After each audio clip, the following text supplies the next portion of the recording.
Hello, and welcome to the David Agranoff reading series.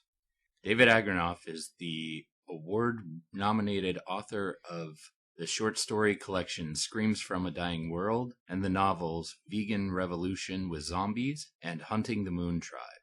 All are available from Amazon.com. And now here's David Agranoff reading his story, Bobby Joe, Intergalactic War Hero.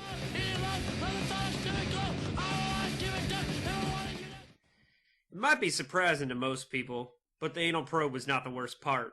This is not to say that I enjoyed it. It's also not to say there's anything wrong with enjoying an anal probe. I found the translator installation to hurt like a son of a bitch.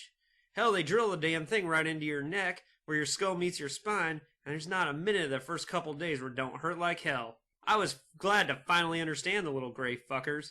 Only their bottom lip moves when they talk, and their language sounds similar to stomach trying to digest undercooked pasta.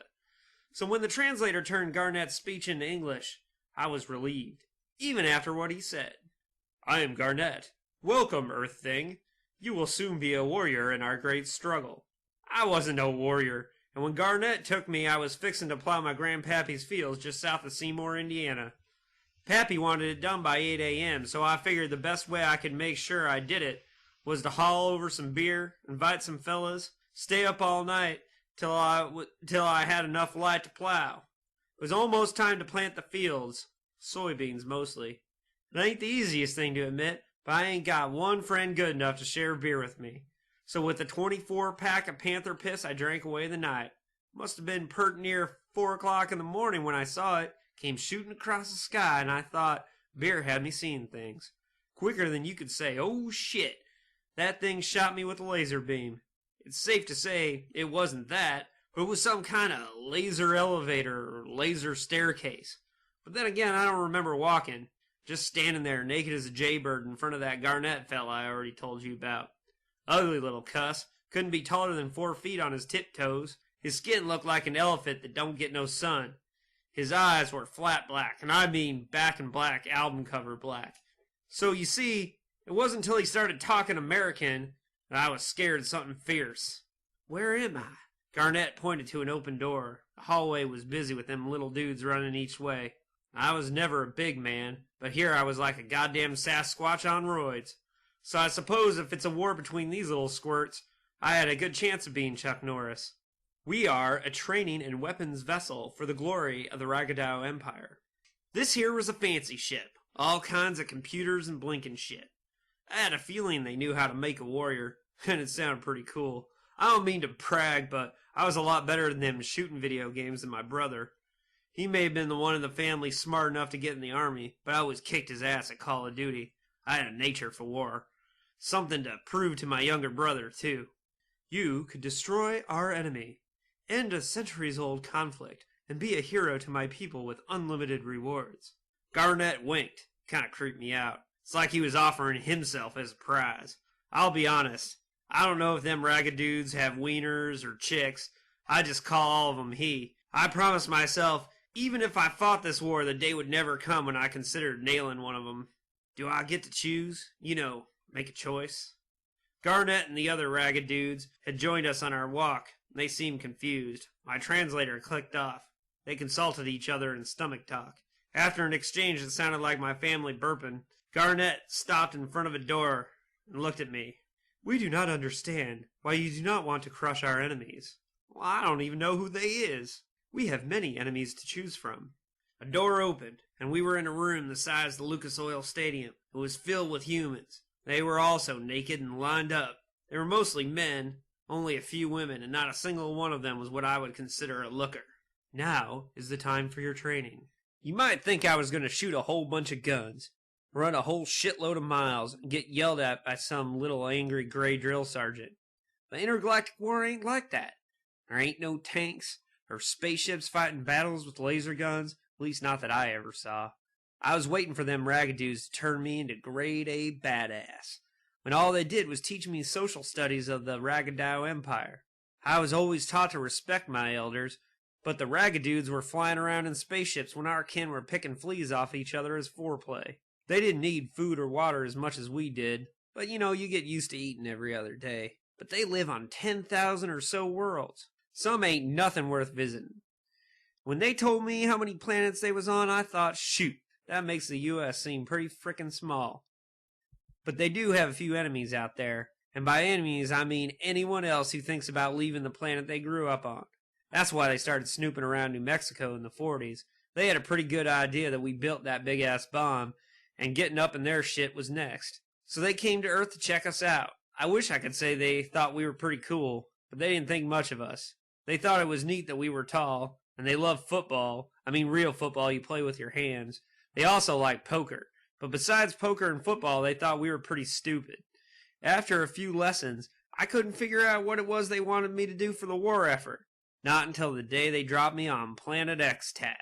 Summer in Indiana is pretty fucking hot. X-Tat is so hot my balls hung like speed bags filled with wet concrete. What a god-awful shithole. It was a swamp planet, but after my first day walking around, I was impressed. People looked sorta human. 9 feet tall and slender legs with a curvy body that looked like the best stereotype of women on Earth. Now that is an alien worth banging. People don't call themselves X-Tats. They say it like she-ats. And don't go asking me why they spell it with an X, because I don't know. The she-ats lived in big cities on stilts over the swamps.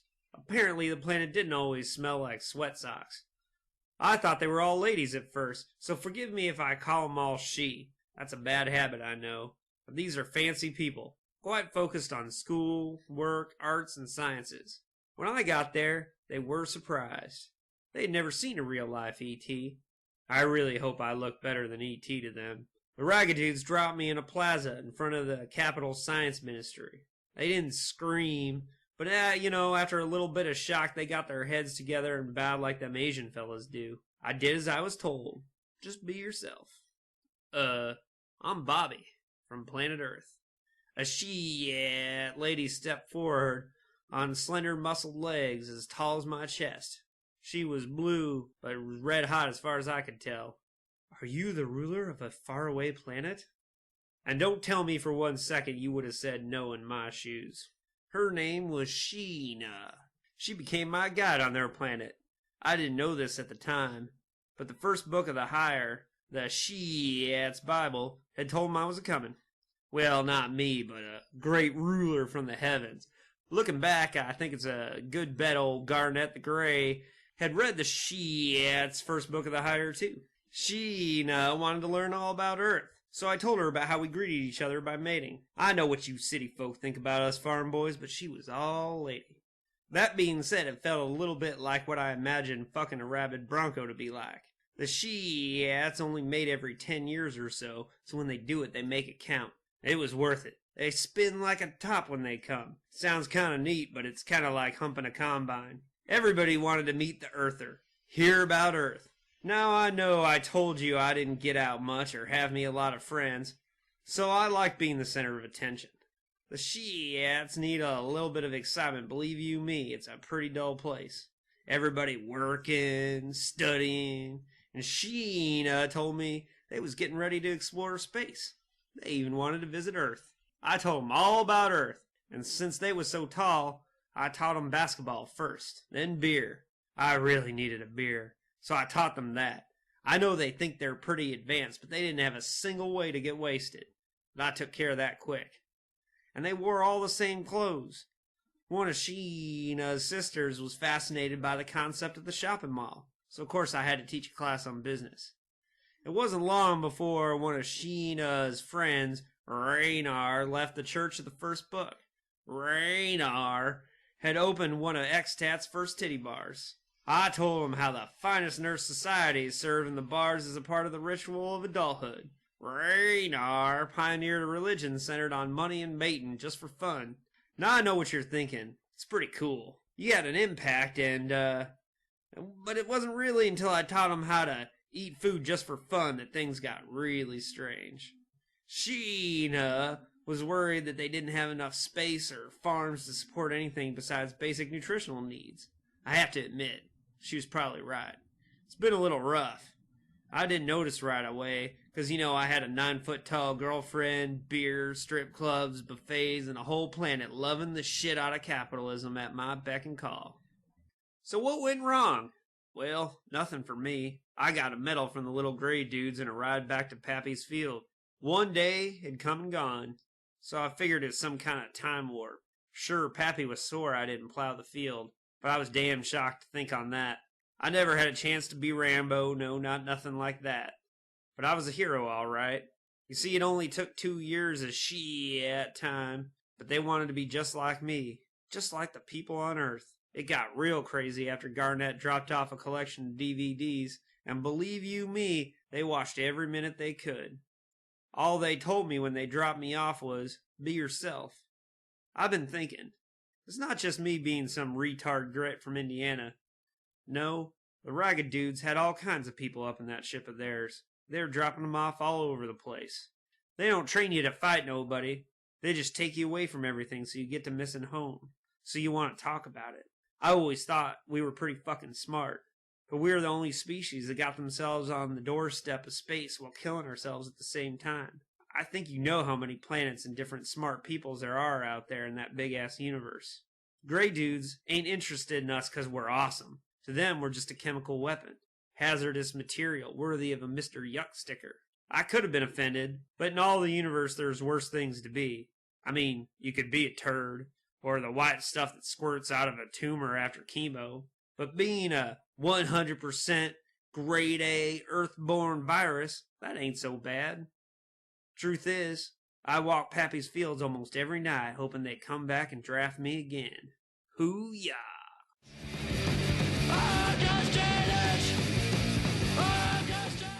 You can follow David Agranoff on his Facebook fan page. And don't forget to pick up his novel, Vegan Revolution with Zombies, now available in a Kindle edition.